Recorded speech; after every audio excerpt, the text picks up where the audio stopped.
It's 8:30. I wanted to get up like an hour ago. It wasn't happening. Also, we're not going to judge on the fact that there's no pillowcase because I wasn't doing that at 1 o'clock in the morning yesterday. But my first video goes up at 9. I'm very nervous about it, but that's fine. 9 a.m. But we have a busy, eventful day today, and I thought I would take you guys. Oh, and no sheets. I forgot that too. Yeah, 1 o'clock in the morning. I wasn't feeling it, but that's fine. But we have a busy, eventful day today, and I'm going to bring everyone along. And happy Tuesday. Do you want to tell everyone how sad you are that Mama's going bye-byes? He doesn't even want to tell you.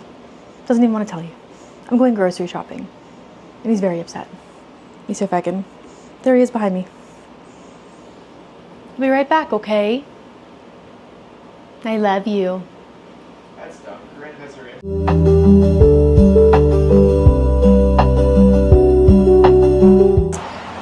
Alrighty. Hello, everyone. So, I'm actually filming with the gimbal for some of the day today. Since my husband has one. You can, oh wait, Inception, right? It actually controls on my phone, but I hope everyone enjoyed my first video. I know it was kind of probably awkward at some points, or I'm like looking in the wrong places, but if you did get to watch it, I hope you enjoyed it. And it sort of gives you a little bit of information as to why I'm starting a YouTube channel. But anyway, today we have a pretty busy day, and yes, I know as of recording this, it is 11:03. Oh, wait, I'm gonna try to show you.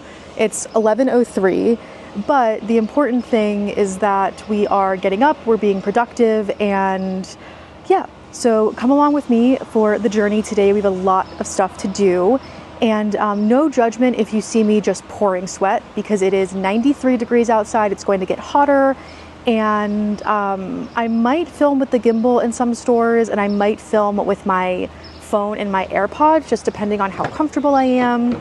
So let me know how the audio is, if you really prefer one thing over the other, and so you guys don't have to deal with all the craziness of me trying to figure out how to do this. But welcome to my dad's van. We have his little Spider-Man things here.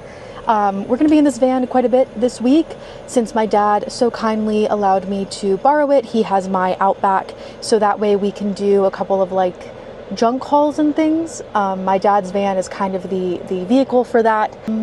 Yeah, let's get started. I'm gonna go ahead and put you guys down for a little bit, and then we'll pick back up when we get to the first store. See you soon. Okay, so it is 11:53, 54, somewhere around there. It's 92, but it feels like 98. So I'm gonna say it's 98 degrees outside. And I think I was under the impression that since it's a Tuesday afternoon that Costco wouldn't be that busy, but it was so busy.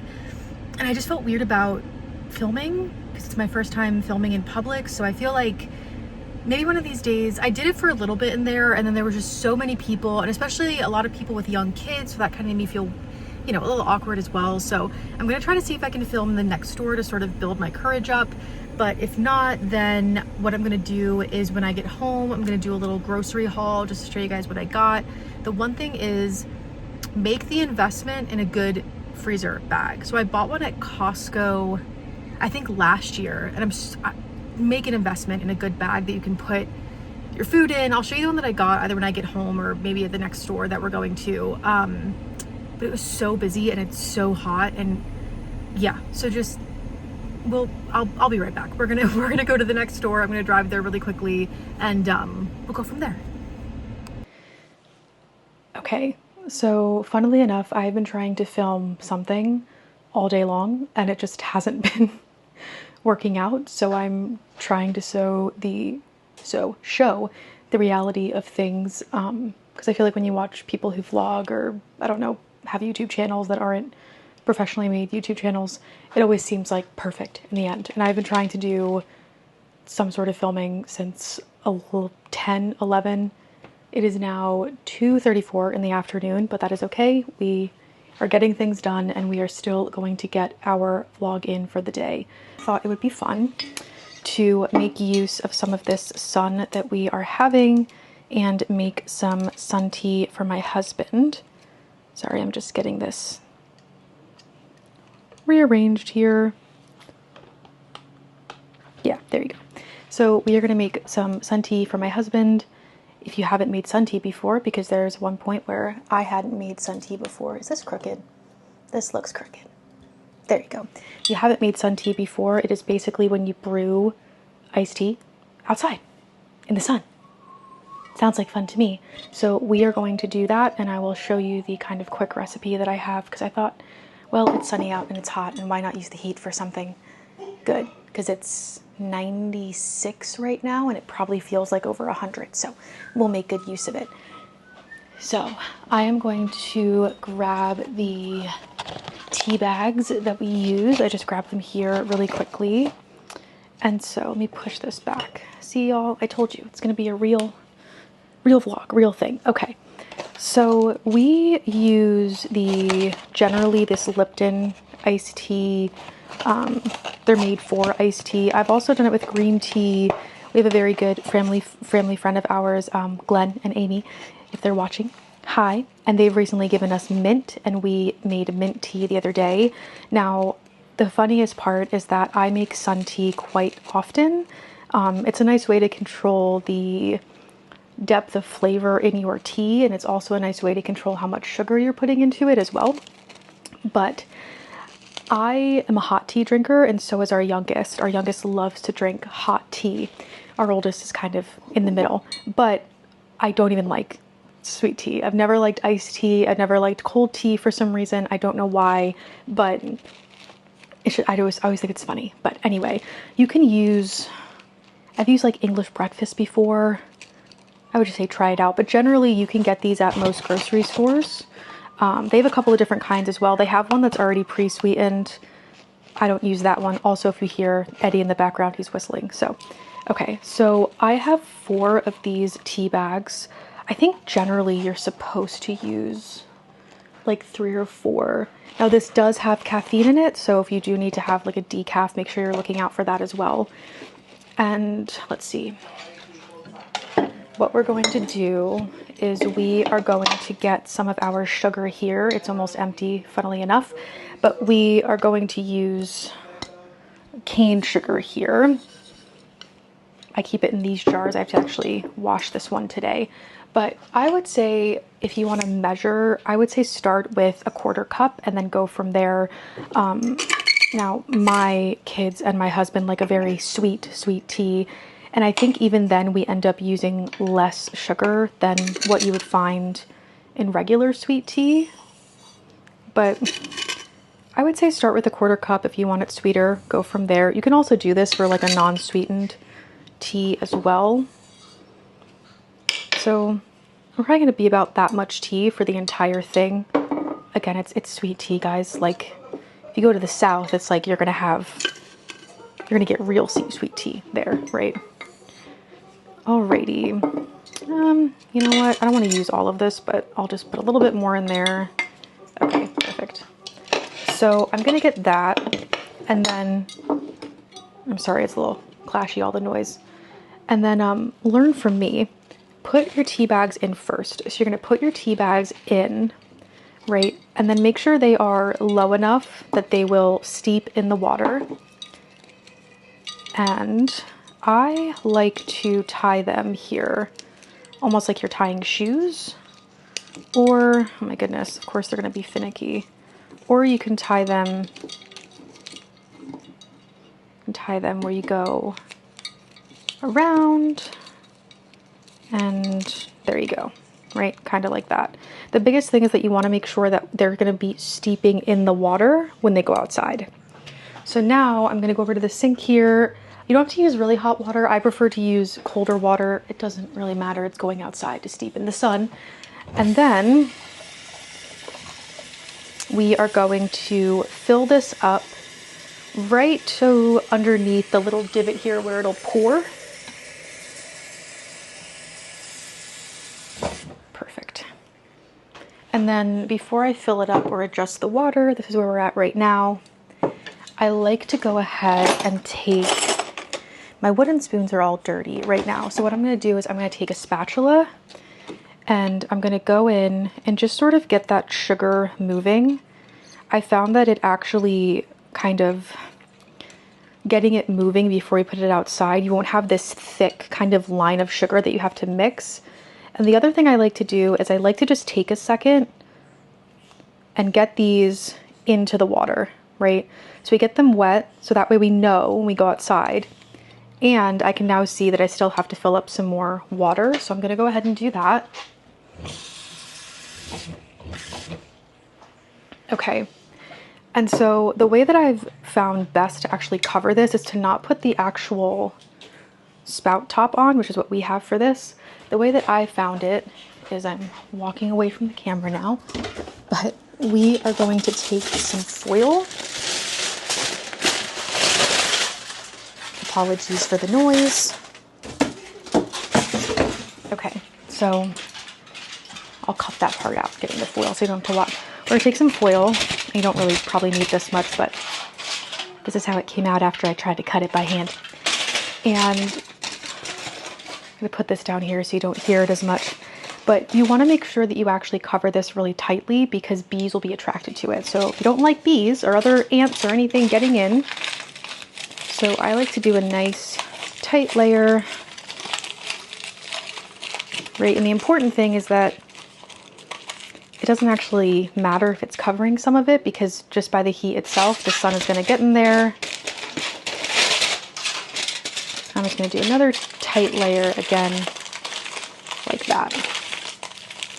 Now, I have made sun tea in 50-degree weather when it's nice and just nice spring day, and now I'm making it in 90-degree weather. So you do want to make sure that you're going to watch it. You can already see. I'm going to actually change the camera for a second, just the other side of it. There you go. You can already see that it's starting to brew, right? That's that brown liquid kind of going in. And so I will say it can be a very fun little activity to do with kids, or if you're trying to teach them about, what is it? It's not osmosis. I'm not thinking right now, but it's a nice little activity that you can do with them. So just gotta watch the dog here. Gonna get a close up. Hello, people. So what we're going to do is we are going to take this outside, and I'm just going to show everyone my patio. And so I like to find a place where I know it's going to be consistently sunny, right? Oh, there you go. Okay. So now you see, right? Oh my goodness, I'm sitting and it's hot on the ground. So you can see it's already starting to brew. And obviously if it's colder out, you're going to need more time for it to brew. If it's not as cold, like today, I'm really gonna watch this, especially because it's so hot that I would be like afraid that something could happen or it could overbrew. It's already really starting to brew, so I'm gonna check on this in like 2 hours and we will see. And maybe I'll get Eddie to taste test it for you. But okay, we're adjusting the light here. Let's see. Yukon says hello, everyone. Good boy. Okay, so I'm going to get set up for the next little portion of the vlog today. So I'm going to take a couple minutes, get everything set up here, and then we're going to do it together. Ladies and gentlemen, introducing my really messy pantry thing. Hi, hello. So we call this our sunroom. Thankfully, my children can't watch this or they would make fun of me for doing this, but we call this our sunroom. And I think about 2 or 3 years ago, my husband bought all of these racks. So we decided to put one in here, and it was like the best decision ever to have these racks and still have room for everything. But at the time, I made it dedicated to drinks and like maybe like snack stuff up here, keeping the food off the ground. And then in my previous job, I was working, I don't know, 80 hours a week, 90 hours a week, and it just became just a catch-all, which worked for the time, but now it's going to drive me crazy. So we are going to reorganize this. When I say we, I mean me, but if you have things that need reorganizing, take the time, do it with me. And hopefully we can get this cleaned up so that way it's not so jarring to look at and anxiety inducing. So let's do it together. Okay. So, hello again. I'm sitting on the floor because it's obviously easier. That's why I'm sitting on the floor. I'll have to figure out the tripod situation, but this will have to work for now. So I thought while we're doing this, and yes, I'm going to be huffing and puffing because I have different containers of drinks that we need to organize. So I'm out of shape. So, you know, huffing and puffing. Hi, Bubba. But I wanted to talk a little bit about, really the main reason why I made my first video was because I was laid off for the second time in less than a year. And I think there was a lot of times where I would talk to Eddie, my husband. I'll either say my husband or Eddie, but they're, same person. Where I would talk to him and say, oh, like maybe I should make a YouTube channel. I've been having this conversation with him, I don't know, for 5 or 6 years now, on and off, of making a YouTube channel or vlogging or something. And it was never about, like, being an extra income. And if it ends up being that would be a blessing, and I wouldn't complain. But it was always about having somewhere where I could, I think, connect with people or have conversations that maybe I can't have with other people in my life who may not be able to understand some of the things that I'm going through or the things that we're going through. But something I have been really dealing with over the past, I don't know, probably 4 or 5 years, but especially in the past year where I've been laid off twice now, is this idea of having your value in your work. And I think some people are like that, especially if you grew up in families where you have people who work a lot or you have a good work ethic, right?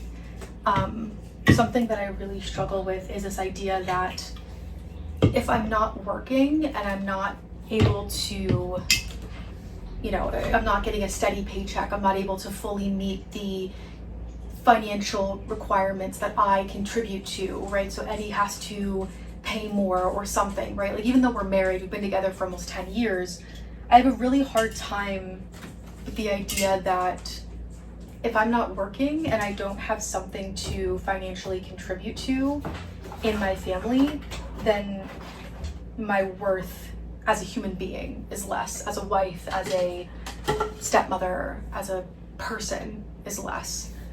And I think now, after losing my job again, especially in the way that I lost it, and we'll probably have that conversation about like the two differences between the layoffs that I've experienced, maybe even like a career progression or something.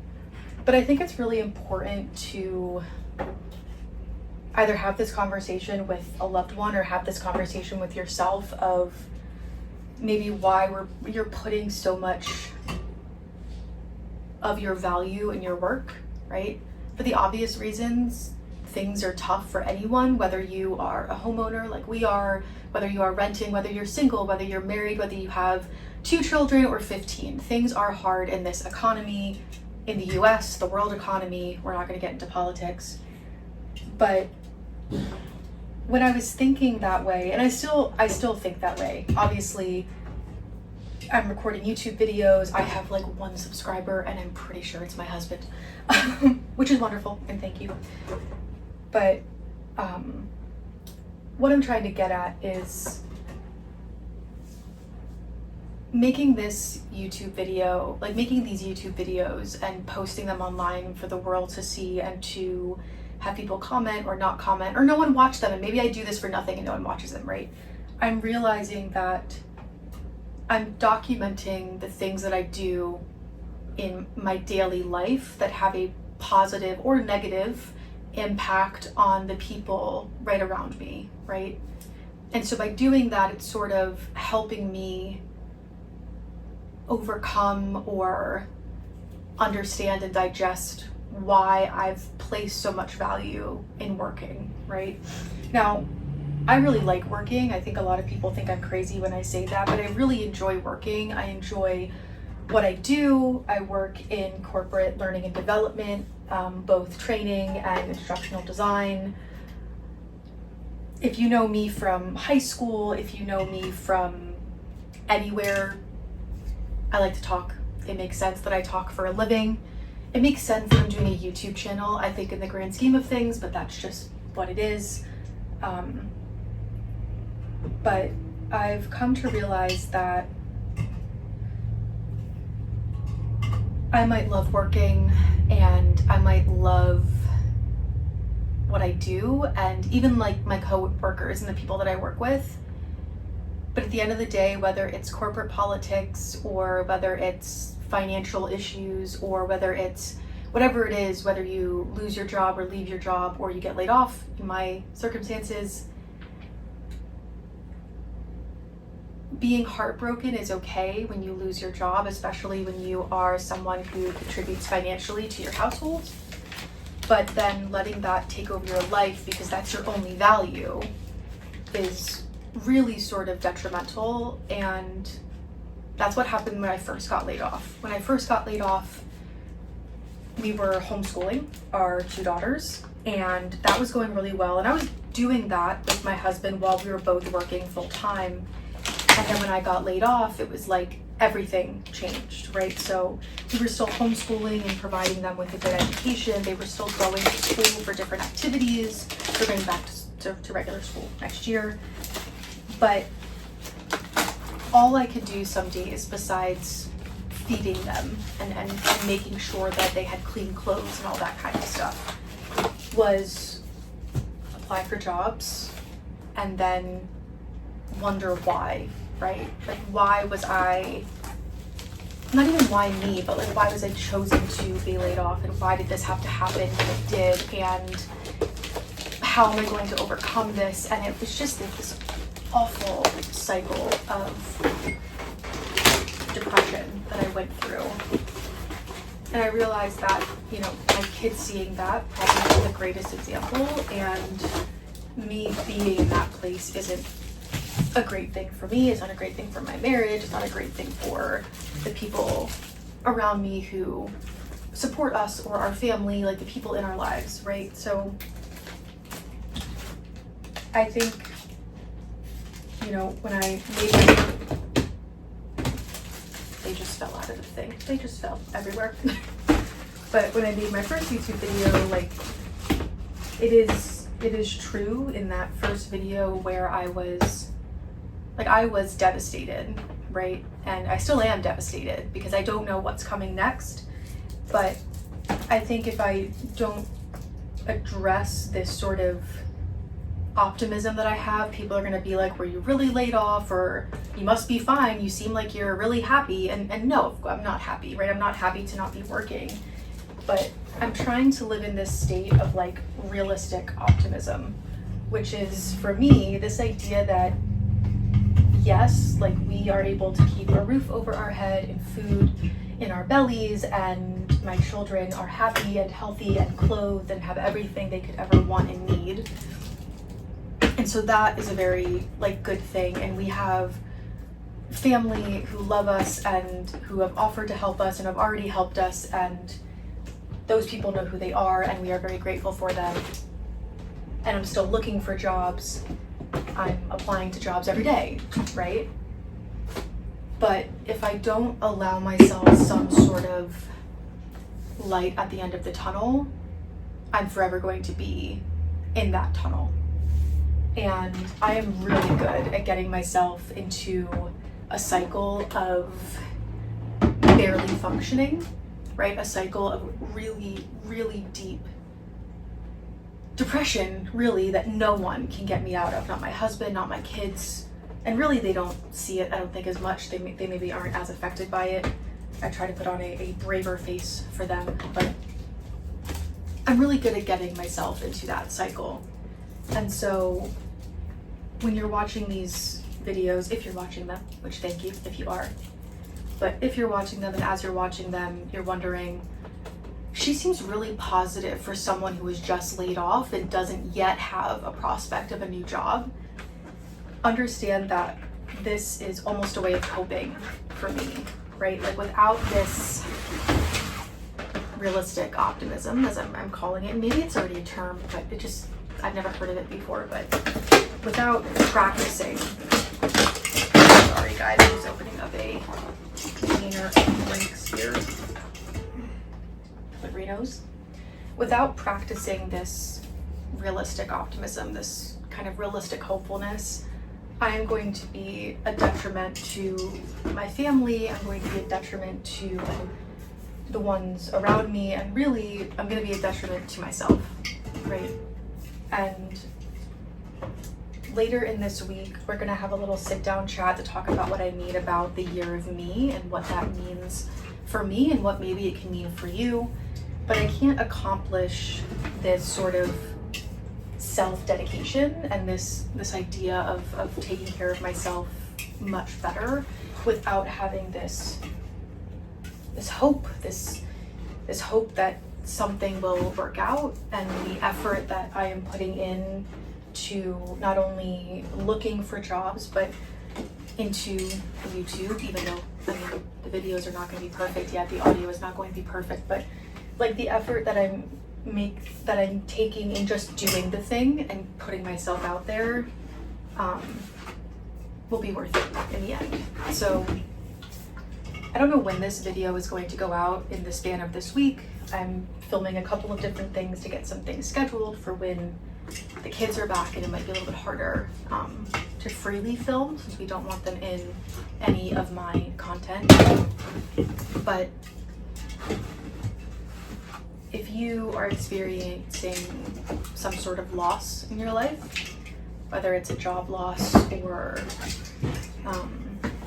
the loss of something really special to you, maybe even someone special, right? Like a relationship. I think it would be harder maybe in the death of a family member, but if it helps, then it helps.